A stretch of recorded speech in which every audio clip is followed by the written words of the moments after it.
नई नई सास बनने जा रही लक्ष्मी को उसके रिश्तेदारों ने अच्छे से समझा दिया था। दीदी देखो, सास बनना आसान नहीं है।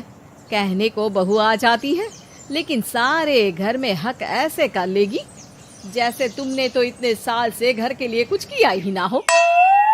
और नहीं तो क्या, मेरी वाली ने तो घर का नक्शा ही चेंज करवा दिया था। कहती है खिड़की यहाँ नहीं वहाँ करो, दरवाजा इस दिशा से खोलो और न जाने क्या क्या। अरे बताओ, 20 साल से क्या मैं गलत खिड़की दरवाजे के साथ रह रही थी?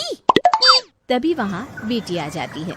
हाँ माँ, और पक्का भाभी आने के बाद तो मेरा हाल बुरा ही होना है। तुम हर बात पर मुझे इग्नोर करोगी। हे भगवान, इतना सब कुछ होता है बहू के आ जाने पर, मुझे तो पता ही नहीं था।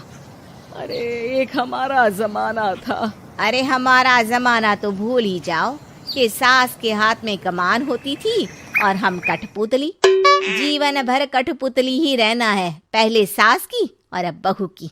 खैर, मुर्गे की अम्मा कब तक खैर मनाती। हो जाती है बेटी की शादी और घर आ जाती है प्यारी सी पल्लवी। माँ जी चाय लीजिए। सास जो कि पहले से डरी हुई थी, हाँ लाओ लाओ।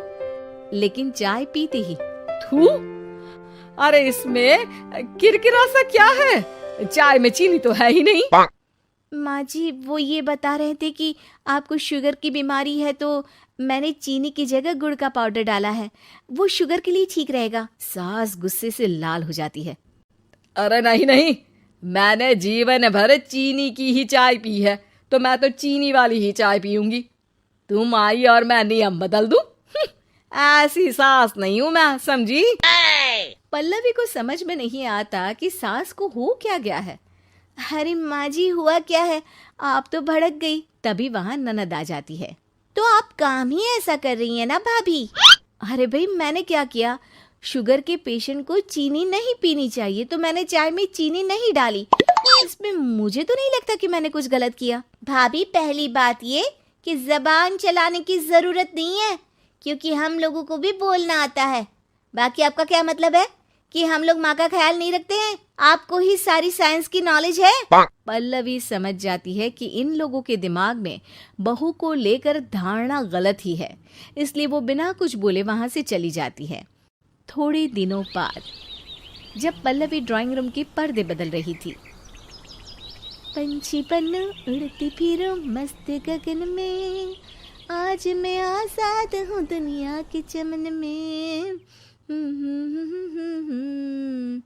वाह जी वाह, आजाद होना तो अच्छी बात है, लेकिन हम लोग भी गुलाम नहीं है। ये पर्दे किससे पूछकर बदले जा रहे हैं, जरा बताओगी? अरे सासू माँ, जब से आई हूँ सोच रही थी कि पर्दे ठीक नहीं है। पता है, पर्दे इतने हल्के हैं कि दिन में बाहर से पूरा घर दिखता है, लोग झांकते हुए रास्ते से निकलते हैं। ये मुझे अच्छा नहीं लगता है। अरे वाह जी वाह, 5 साल से तो ये पर्दा लगा है, तब तो लोगों ने झांका नहीं। आज तुम आई हो तो लोग घर में झांकने लग गए, क्यों? अरे भाभी, आपको ये तो नहीं लगता कि आप हीरोइन जैसी दिखती हो, या इतनी सुंदर हो कि लोग आपको झांक झांक कर देखते रहे? मैं भी रहती हूँ इस घर में, लेकिन मजाल है। पल्लवी सर पर हाथ रख लेती है, पर्दे लगाकर पुराने पर्दों को हटा देती है और निकल जाती है। देखा माँ, इसे कहते हैं मनमर्जी। आपने मना किया, फिर भी भाभी ने पर्दे हटा ही दिए। ठीक है बेटा, शुक्र करना पर्दे ही हटाए हैं। अरे कहीं किसी दिन ये हमें ही ना हटा दे। ऐसे कैसे हटा देंगी, हम क्या पर्दे हैं? दिन बीतते हैं और एक दिन सास और ननद वॉक पर निकली होती है कि पड़ोसन, क्या बात है, आजकल तो आप लोगों की कोई खोज खबर ही नहीं है। तरस गए हम लोग तो। अरे नहीं नहीं, बस घर पर ही रहते हैं पहले जैसे। पहले भी तो इतनी ही खोज खबर थी ना। अरे नहीं नहीं, पहले की बात और थी।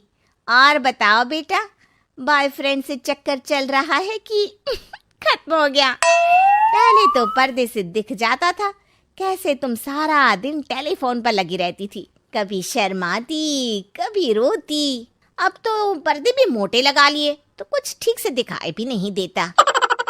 हाँ? नहीं, मतलब कोई ना होता है इस उम्र में।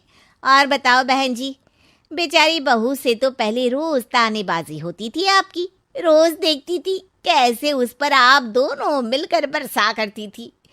अब ठीक है ना वो? चल बेटा, ये औरत तो पागल हो गई है। अरे पागल नहीं, आदत हो गई थी। जब मन उबा तो आपकी खिड़की से झांक लिया करती थी, अब कुछ दिखाई नहीं देता तो। सास और ननद घर आती है, जहाँ बहू पर्दों को बदलने के लिए खड़ी होती है। अरे ये क्या कर रही हो? आपने ही कहा था ना पर्दे बदल देना। अब उस दिन तो उतारे थे, सोचा धो कर लगाऊंगी, आज सूख गए हैं तो लगा देती हूँ। तभी ननद चिल्लाती है, अरे नहीं नहीं भाभी, ठीक है ये पर्दे रहने दो। वो पर्दे कम, सीसीटीवी ज्यादा थे पड़ोसियों के लिए। समझ में आ गया अब आपको? हाँ हाँ आ गया। अब जरा चाय तो बना कर ला दे। पल्लवी सास को चाय लाकर जैसे ही देती है, चाय पीकर सास झूमने लगती है और जमीन पर गिर जाती है। हाय रे भाभी, क्या मिलाकर पिला दिया माँ को, वो तो गिर ही गई। तभी बेटा डॉक्टर लेकर आता है। चेकअप के बाद डॉक्टर कहते हैं, ओ माय गॉड, इनका तो शुगर लेवल बहुत बढ़ गया है। क्या ये चीनी खाती है? हाँ डॉक्टर साहब, मैंने कई बार इनको चीनी की चाय और मीठा के लिए मना किया, लेकिन ये मानती ही नहीं। माँ को कुछ होगा तो नहीं ना? वो ठीक तो हो जाएंगी ना? अरे बहू की बात नहीं मानती तो क्या बेटी की भी नहीं मानती है ये? बेटा, आप नहीं रोकती अपनी माँ को चीनी की चाय और मीठा खाने से? बेटी क्या बोलती, उसे वो दिन याद आ जाते हैं जब उसने भाभी को इस बात के लिए भला बुरा सुनाया था। डॉक्टर के जाने के बाद, भाभी मुझे माफ कर दो, लोगों के कहने में आकर हम लोगों ने आपसे बहुत बुरा व्यवहार किया, जबकि ससुराल वालों को ये समझना चाहिए कि घर बहू का भी होता है।